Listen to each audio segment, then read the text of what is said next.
morning, everyone. Thank you so much for being here. I just want to invite us all to just take a nice deep breath and to remember why we're here in these bodies with each other and on this earth. I am very happy to be here. I'm excited for my talk today.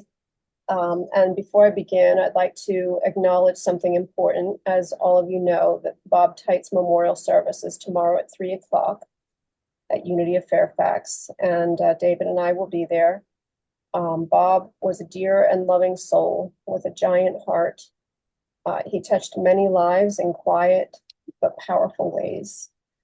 And as we all know, Bob was a devoted teacher of A Course in Miracles. So today I would like to honor Bob in a way that feels right to me. I want to talk about three things that might not seem to be connected at first. The Olympics, near-death experiences, as you all know I love, and A Course in Miracles, and what they can teach us about how to succeed in this life. I call this talk the Olympics of Love. So recently, the Winter Olympics concluded in Milan. Do we have any Olympics fans here? Anybody watch? Oh, everybody. Okay, cool. So you're all going to know what I'm talking about. So whenever I watch the Olympics, I'm always struck by the extraordinary dedication of the athletes. These athletes spend their entire lives dedicated to their sport. They train relentlessly. They push their bodies to the limit. They endure pain, sacrifice time with family and friends, and they place tremendous pressure on themselves, all for one goal: to win. Their objective is very clear. They have their eyes on the prize. Athletes visualize success. They work with coaches. They train mentally as much as physically. Every practice session, every early morning workout, every fall on the ice or stumble on the track has one purpose: preparing for the moment when it all counts. And in the Olympic world, the outcome is very clear. There are winners and losers. One person wins the gold medal. A few others may stand with them on the podium, but only one is recognized as the best in the world. And nobody puts the bronze medalist on the box of Wheaties, and they don't get the commercial endorsements. That's how the human world works. We're trained to think in terms of competition, comparison, ranking, and achievement. But here's something interesting. In the Olympics of love, the rules are very different. I believe that all of us are here on Earth training for something far greater than any athletic competition. We're training for the Olympics of love. The challenge is that unlike Olympic athletes, most of us don't fully understand what the goal is.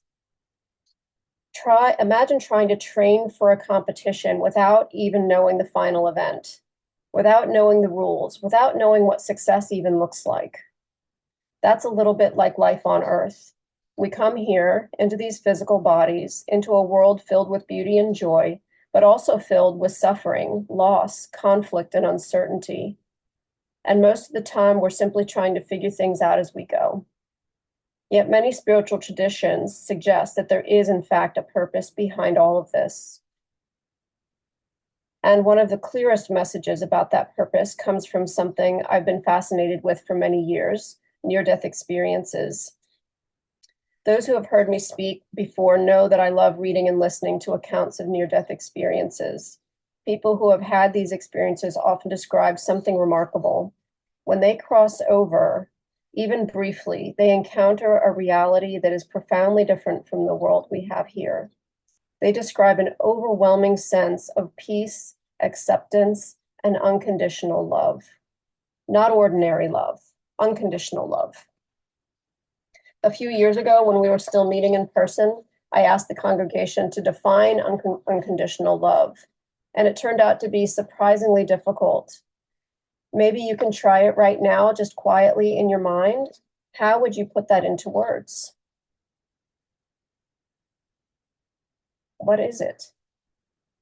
And I think it's hard. I think there's a reason why it's hard to put into words, because It's easier to describe unconditional love by what it is not. Unconditional love is not judgment. It's not comparison. It's not fear. It has no expectations, no agenda, not even a sense of right and wrong. Near-death experiencers often say that this love is so powerful, so complete, and so overwhelming, there simply aren't words for it. It's something that has to be felt rather than explained. And many of them say that in that moment, they realize something astonishing, that love is what we truly are, which raises a profound question. If unconditional love is our true nature, why does life on earth contain so much that seems like the opposite? Why do we experience grief, anger, fear, loss, guilt, depression, anxiety, conflict, and pain? And one possible answer is this: because Earth is a school, and I believe this to my core, a very challenging school, to be sure. Here we encounter everything that is not love, so that we can learn to recognize love, choose love, and ultimately return to love. It's a little like the experience of temperature. If you've ever been so cold that it hurts, when your hands feel frozen and the wind cuts through you, and then you walk into a warm place and you know how incredible it feels to experience warmth. It's that contrast that shows us what warm is. In the same way, life shows us every contrast imaginable: fear and courage, anger and forgiveness, separation and connection. And through these contrasts, we can begin to remember what really matters. This idea appears very clearly in A Course in Miracles, which Bob loved to teach. One of the core teachings of the Course is this: many of our problems arise from the belief that we are separate from God. And when we believe we're separate from God, from each other, and even from ourselves, then fear enters the picture. But the Course offers a powerful message of hope.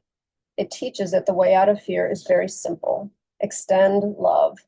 The miracle, according to the Course, is not something supernatural. It is simply the moment when we remove the obstacles that block our awareness of love's presence. When those obstacles fall away, something remarkable happens. Many of our worries, conflicts, and questions simply disappear. They no longer seem so important. Because at the deepest level, the Course tells us love is our only reality. That idea reminds me of a line from one of my favorite mystical poets, Rumi, who wrote, "Your task is not merely to seek for love, but to seek and find all the barriers within yourself that you have built against it." That line has become a guiding principle in my life. We don't actually have to go out and search for love somewhere far away. Love is always present. It is already present. Our real work is to notice the obstacles we've built against it. The judgments, the fears, the grievances, and the beliefs that block our awareness of it and experience of it. In other words, the training in the Olympics of love is largely an inside job. Let's return for a moment to the Olympic athletes. What allows them to succeed? It isn't just talent. Many athletes have talent. And it isn't just physical training either. Very often the deciding factor is the mental game. Athletes talk constantly about mindset, focus, and visualization. They keep their eyes on the prize. And sometimes the most successful competitors are not the ones who obsess about winning, but the ones that find joy in the process itself. In this past Olympics, we had a stunning example of this. Our local star from Vienna, Ilya Malinin, the undisputed champion of the world, far ahead, lost when he fell repeatedly. Another skater in figure skating, Alyssa Liu, won the gold.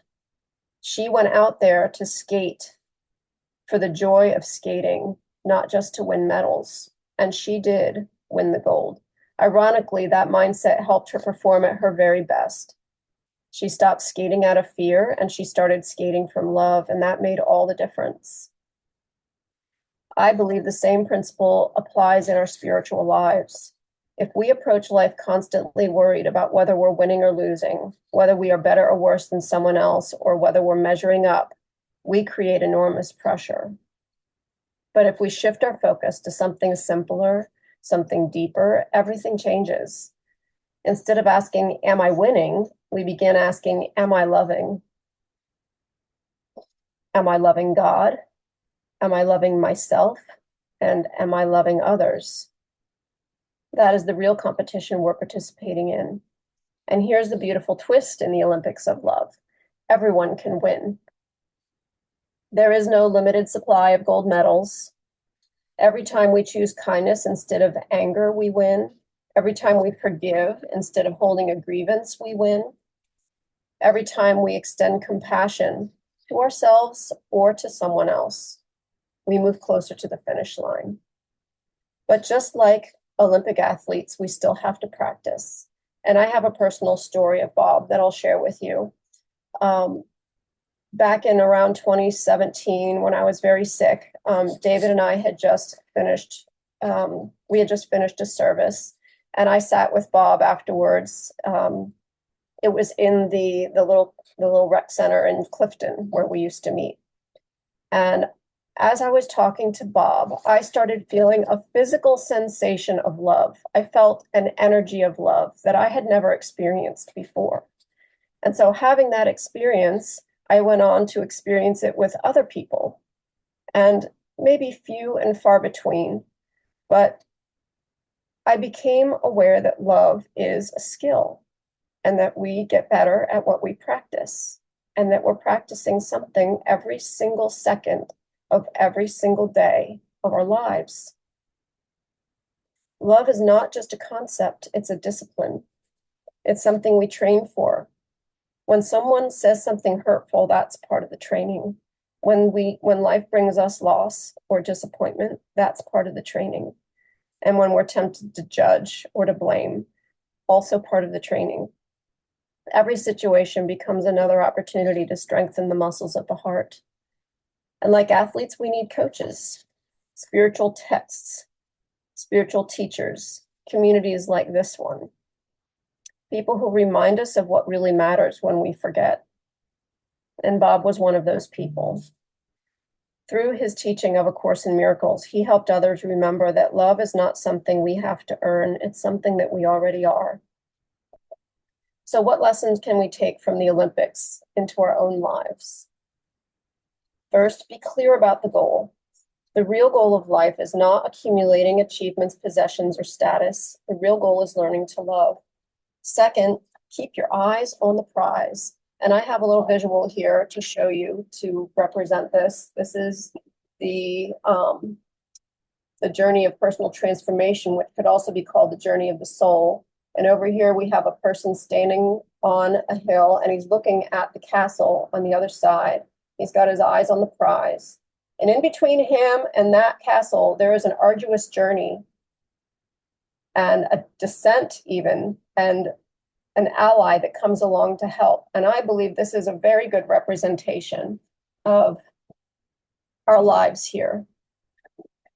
So when life gets difficult, and it will, we can return to that simple focus, choose love again and again. Third, we can practice every day. Just like an athlete trains daily, we practice patience, forgiveness, compassion, and understanding, and we're not perfect, and we will fall off the wagon, and it's okay. Just get back up and come back to love. And finally, never give up. In the Olympics of love, every moment offers a new chance to begin again. One of the most comforting things reported in near-death experiences is that people often undergo something called a life review. We've heard that, life flashes before your eyes. Well, that's real. And in that review, they see the events of their life, but it's not from a place of judgment or punishment. Far from it. It's from a place of unconditional love and understanding. And what stands out most are not their achievements, not their career accomplishments. And some people try to argue that. Believe me, they say, well, look at my certificates. Look at what I've done. Well, It's not the medals that they've won in the world's eyes. What stands out are the moments of love, the times they helped someone, the times they showed kindness, the times they made another person feel seen and valued. Those are the moments that matter, that truly win gold. So, as we move through this week, I invite you to remember that you are already in training. With every challenge, you are practicing for the Olympics of love.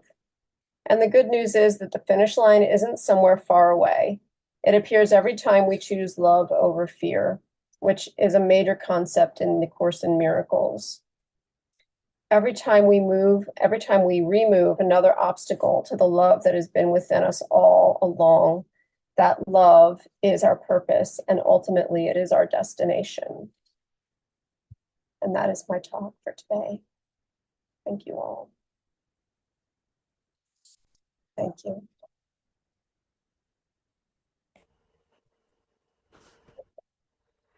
Do you want me to stop the recording at this time? Yes. Okay.